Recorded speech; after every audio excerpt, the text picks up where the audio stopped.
Apple Card is the credit card created by Apple. You earn 3% daily cash back when you use it to buy the new Apple Vision Pro or any products at Apple. And you can automatically grow your daily cash at 4.50% annual percentage yield when you open a high-yield savings account. Apply for Apple Card in the Wallet app on iPhone. Apple Card subject to credit approval. Savings available to Apple Card owners subject to eligibility.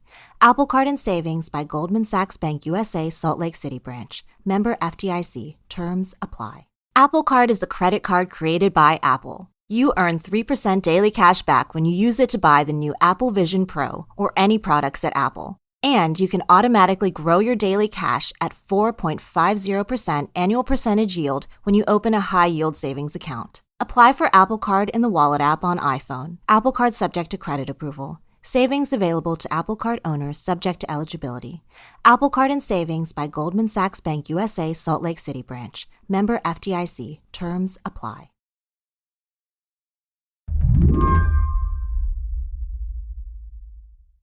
I once pulled down my pants in the Senate Minority Leader's office at the Michigan State Capitol. No, I wasn't having a psychotic break. I had to give myself a shot in the bud because I was trying, in the most expensive and time-consuming and emotionally exhausting way possible, to have a baby. I was going through the infertility process of IVF, or in vitro fertilization. And when I say process, I mean process. All of it has to be perfectly timed. First, there's years of trying to have a baby the good old-fashioned way. You know, sex. Then there's the doctor's appointments where they try different combinations of oral medications tests to see if anything is wrong with you. When you do finally say, yes, I'm going to do IVF, then even more fun is you have daily shots to stimulate your ovaries. Then there's the egg retrieval and you wait for those eggs to be shots. And then you lose some embryos because they're not viable. And then you're left with however many you get. Maybe you need another egg retrieval, but then by the time you go to transfer an embryo into your body, you've now gone through months of painful injections, medications that make you sweat, cry, and scream, and sleepless nights just trying to not get your hopes up too much that you will finally be able to complete your family. But what if, as you're going through all of this to get yourself a baby, a court made a decision that shut down your doctor's office? That's what happened to Gabby Goydell in Alabama. I just broke down into tears. I really was inconsolable. We just started calling every clinic that we could think of. I'm not stopping this cycle. I've already been through too many shots, already invested too much time and energy. This week, the Alabama Supreme Court declared that embryos have the same rights as people. The case came after a group of Alabama residents sued an IVF clinic for accidentally destroying their embryos, arguing that dropping the vials of embryos amounted to, quote, wrongful death. Because the entire IVF process depends on getting multiple embryos, freezing them, and potentially not using them, clinics all over the state shut down to try to figure out what they could do. And this is just the start of the fallout of IVF after the Dobbs decision took away the right to an abortion. This is incredibly dangerous for the future of fertility care. Dr. Elizabeth Constance is a reproductive endocrinology and infertility specialist in Nebraska. Even though there's not an immediate threat in the state where I am right now, I practice in a red state in the middle of the country. And so, this could very well, come to our front door next. And we're already seeing this spreading to other areas. There's a group in Florida who has already asked that the Florida Supreme Court use the Alabama ruling as a precedent in considering a ballot initiative in that state aimed at protecting access to abortion and reproductive care. And so, this is the first of these decisions, but it's by no means the last. Today on the show, how declaring embryos people could keep millions of children from being born. I'm Shayna Roth, filling in for Lizzie O'Leary. This is What Next TBD, a show about technology, power, and how the future will be determined. Stick around.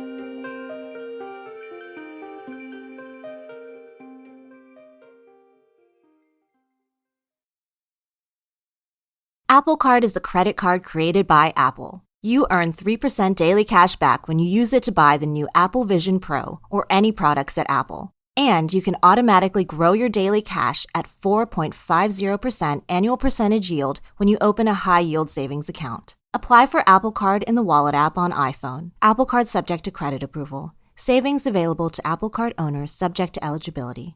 Apple Card and Savings by Goldman Sachs Bank USA, Salt Lake City branch. Member FDIC. Terms apply. This episode is brought to you by SAP. First, the bad news. SAP Business AI won't help you generate cubist versions of your family's holiday photos, but it will help you understand which supplier is best to help you roll out your plant-based packaging in Southeast Asia.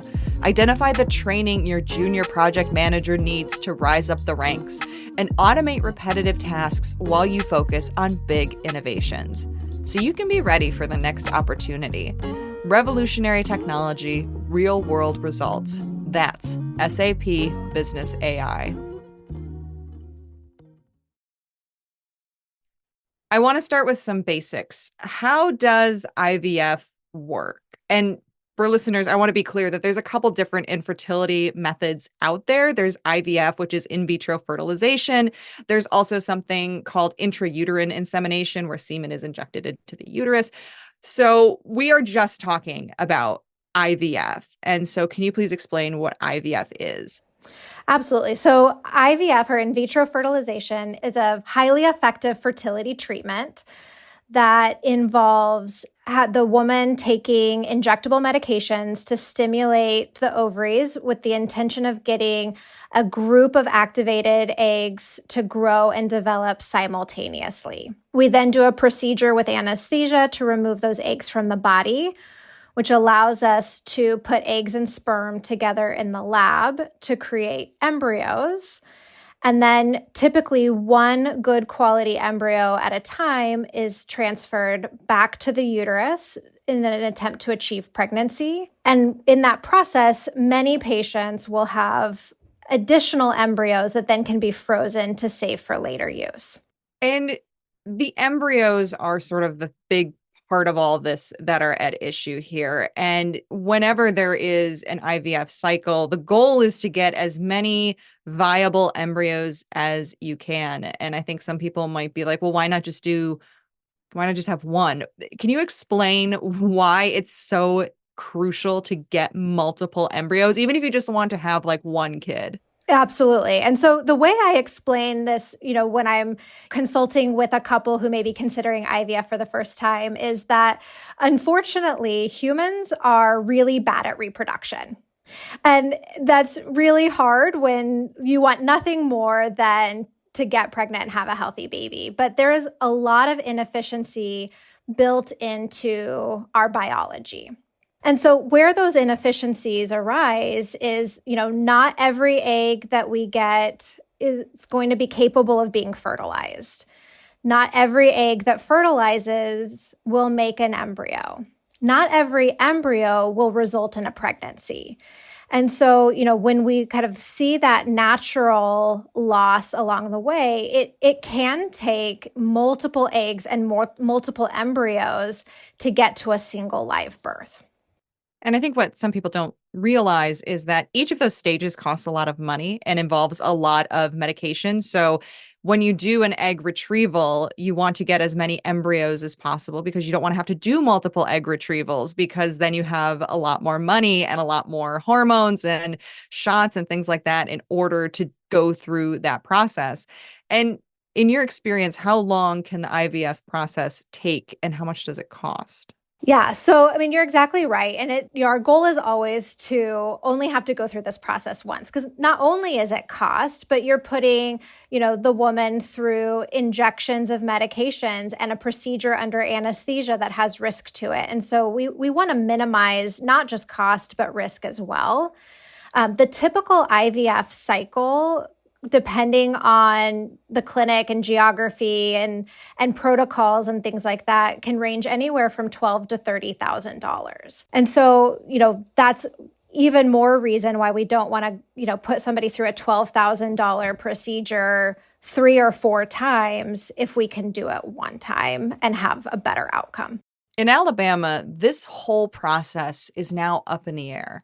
In IVF, it's really common for an embryo not to lead to a pregnancy. So if embryos have the same rights as people and an embryo isn't viable, could the doctors administering IVF be sued for wrongful death? Since the Alabama court ruling, clinics across the state have paused treatment. And Dr. Constance says patients are scrambling. It's unclear what options there are. Certainly, leaving the state for care is an option. Transferring embryos out of the state to use them elsewhere is an option. That is a very expensive option for people who have already invested tens of thousands of dollars into this medical care. That is going to be prohibitive for many families. Part of the reason for the halt in care in the clinics in Alabama right now is to just give them time to get legal counsel to see, other than patients having to leave the state for care, what other options may there be for being able to move forward. Yeah, I feel like that's one of the big problems here is a lot of these clinics don't know really how to interpret this ruling, and then they don't want to become criminally liable or civilly liable, and nobody really knows what to do. And so they're really left with no choice but to close their doors for a while until this is sorted out. Right. And the concern is, this particular instance that led to this ruling is obviously a exceedingly rare circumstance. But what the clinics are concerned about is the fact, as we mentioned, in the process of IVF, there's a lot of inefficiencies. And so, if you fertilize an egg and it just naturally stops developing in the process of, growing in the lab, is the clinic or the embryologist or the physician criminally liable for that embryo not surviving? When we freeze and thaw embryos, there's about a 1% to 2% chance of an embryo not surviving that thawing process when we go to use it to try to achieve a pregnancy. Is the lab, or physician criminally liable for that, natural process that we know occurs 2% of the time? If a patient has an early miscarriage, are they going to be criminally liable for that? So it's not just these kind of very rare circumstances, but it's the everyday natural biological processes that, we are concerned about legal ramifications for. Do we know if or when doctors might feel like they have clear guidance on how to proceed? I mean, what are they looking for? How are they going to know, like, okay, now we can move forward? Yeah, I'm not sure what that timeline is going to be. I don't know that anybody is aware of that timeline. I think right now they are, getting advice from their legal counsels and, really trying to interpret and understand, the ramifications so that they can move forward as safely and effectively as possible. So when this ruling came out, I think one of the ideas that probably popped into quite a few people's heads was, well, you put the embryos on a freezer truck and you get them out of the state. How feasible is it, though, and how costly is it for families to essentially move any embryos that they have out of the state and then do their treatment in a different state? Yeah, so it's certainly possible, but it is complicated. If one was to pursue that option, the process first, you have to find a clinic or a storage facility out of state that is willing to accept them. And then the embryos, can be shipped in liquid nitrogen from, point A to point B and then transferred into a permanent storage container. That is a risky process. I mean, if we think about it, embryos are microscopic. They are smaller than a grain of sand. And so when you have something so small and so delicate in a shipping truck that is vibrating and bouncing along the highway, there is always a risk that those embryos get damaged or lost in the process. Not to mention, you'd have to find an entirely new clinic and new doctors, an entirely new staff to get used to for a very invasive and personal type of treatment. It's a real mind melt. Absolutely. I mean, It's equivalent to asking a, person in the middle of chemotherapy treatment to travel to another state and continue their care with a completely different set of physicians and nurses and support staff, midway through treatment. And that would sound ridiculous if we suggested that in that context, but that's exactly what, people are suggesting in these contexts as well. We've touched on, when it comes to IVF, the costs, tens of thousands of dollars, the time that it takes. What about the emotional investment and the emotional piece of all of this, the sort of mental toll that IVF takes on these patients? Can you describe what it means if you're like mid-cycle and then all of a sudden you have to like change your plans, or even if you're not, but like having this disruption in your IVF process? Oh, it's absolutely devastating. And I think the mental toll is probably the biggest toll and the hardest to quantify. The IVF process is a very stressful process, no matter how hard we work to try to decrease that stress. It's multiple, daily or twice a day injections. It's multiple appointments for blood draws and ultrasounds. The timing of it is very uncertain because we have to rely on the biology, and everybody's biology is different. But for people who are going through this process and have so much invested, that lack of control that you already have over when things are going to fall, how the timing of things is going to happen, what your outcome is going to be, there's already so much stress and uncertainty that then adding, am I even going to be able to ever come back and use these eggs or embryos is just, another level of stress and anxiety and loss of control. When we come back, how this decision in Alabama could have ramifications for IVF all around the country.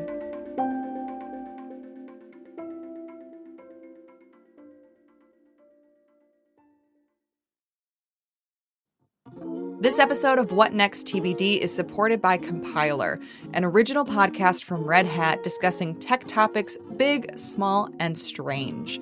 Compiler comes to you from the makers of Command Line Heroes and is hosted by Angela Andrews.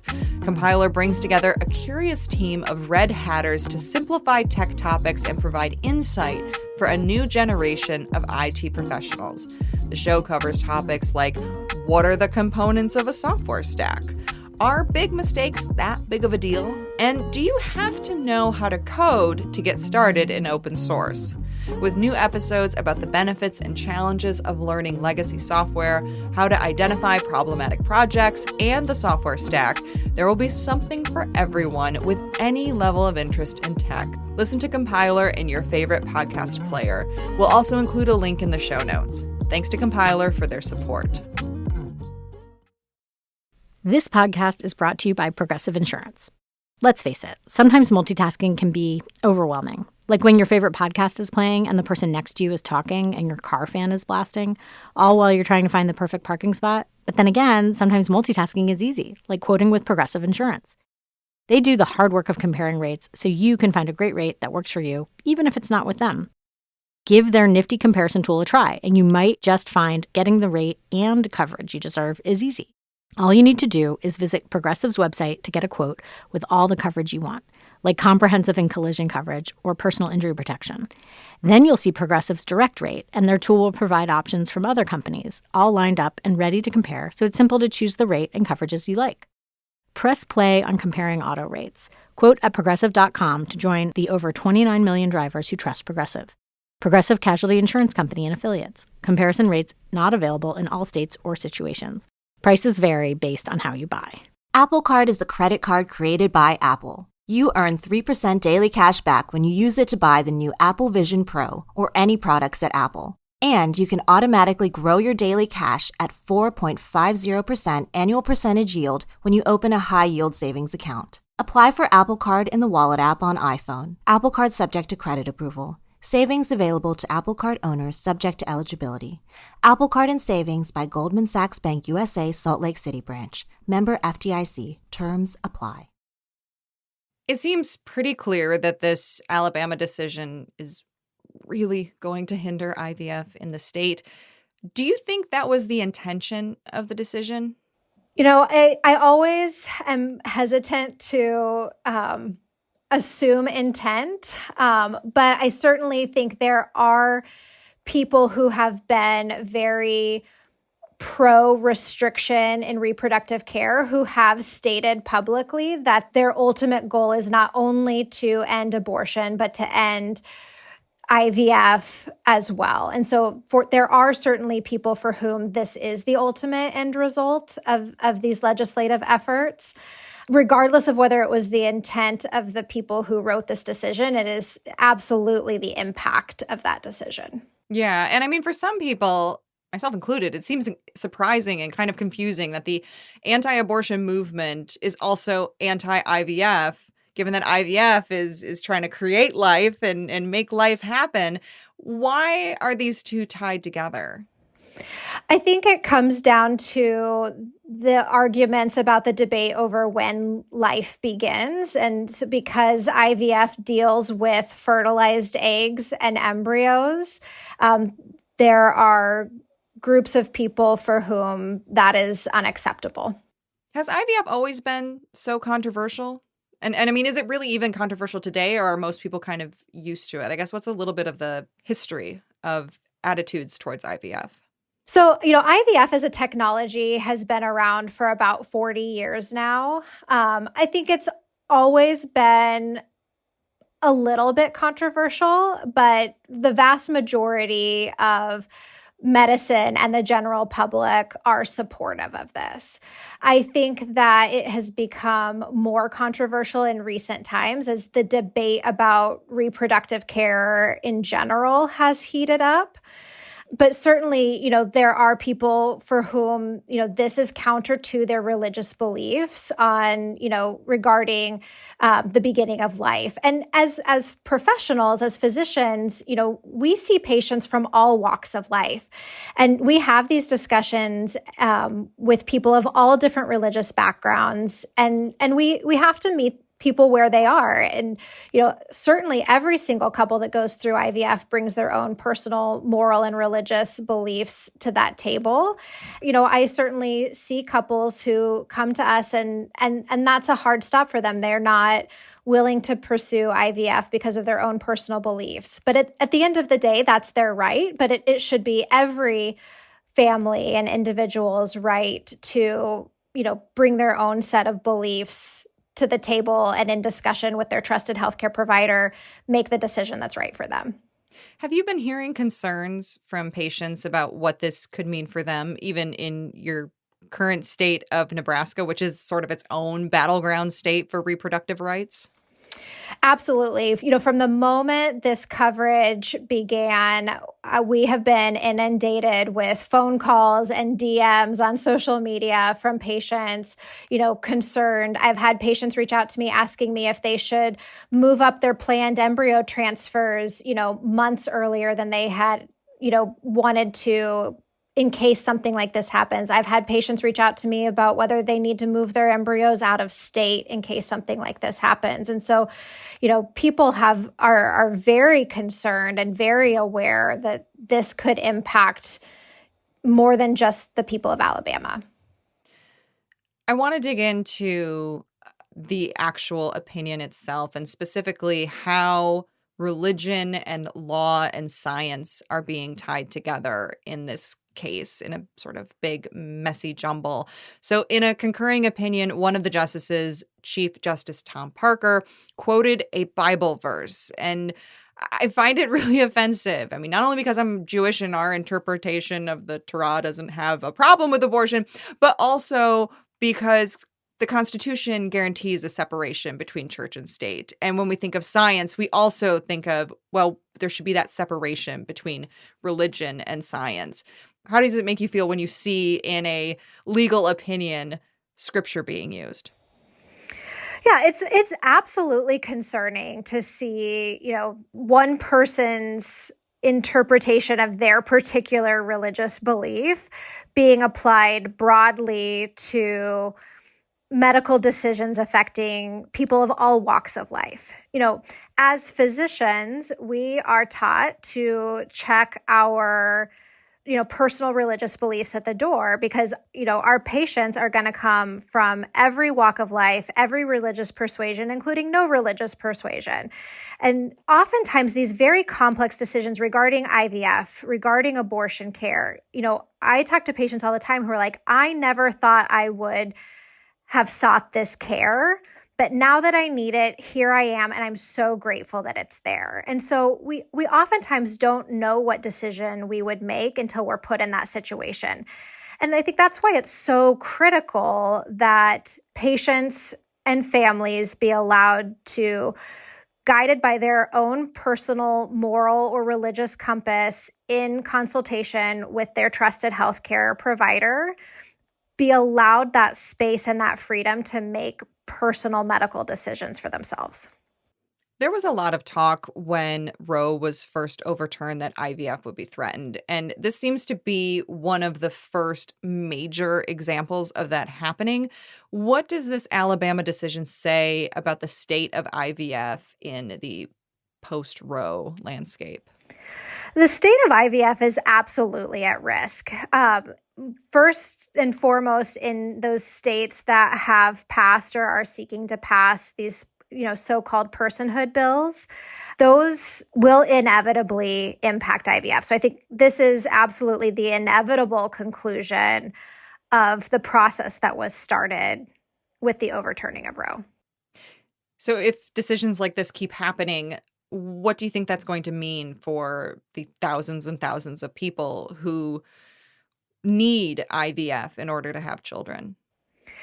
IVF is, already very difficult for a lot of people who need to access it to do so. It's only going to become exceedingly more difficult.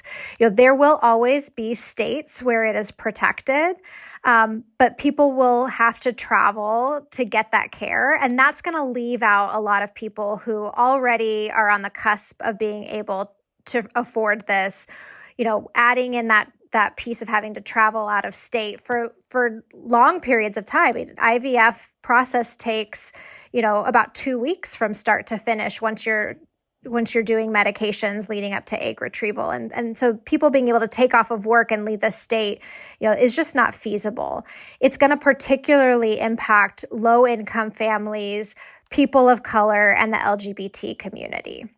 Now, since Roe was overturned, you've been saying that state laws and abortion bans could end up making IVF more difficult and complicated. I think when the Dobbs decision initially came down, the concerns about IVF were sort of pushed to the side a little bit. People weren't really seeing how this was connected. Does this Alabama decision feel like the exact thing that you've been worried about this whole time? Absolutely. I mean, we have been raising these alarms from the time the, Dobbs decision was leaked. And quite frankly, there was a lot of accusations of hysteria and fear-mongering. And, here we are. And this is exactly what we have been worried about all along. Dr. Elizabeth Constance, thank you so much for coming on the show. Thank you so much for having me. It's been a pleasure. Dr. Elizabeth Constance is a reproductive endocrinologist and infertility specialist. And that's it for our show today. What Next TBD is produced by Evan Campbell and Anna Phillips. Our show is edited by Paige Osborne. Alicia Montgomery is vice president of audio for Slate. TBD is part of the larger What Next family. TBD is also part of Future Tense, a partnership of Slate, Arizona State University, and New America. If you're a fan of the show, I have a request for you. Become a Slate Plus member. Just head on over to slate.com/whatnextplus to sign up. We'll be back next week with more episodes.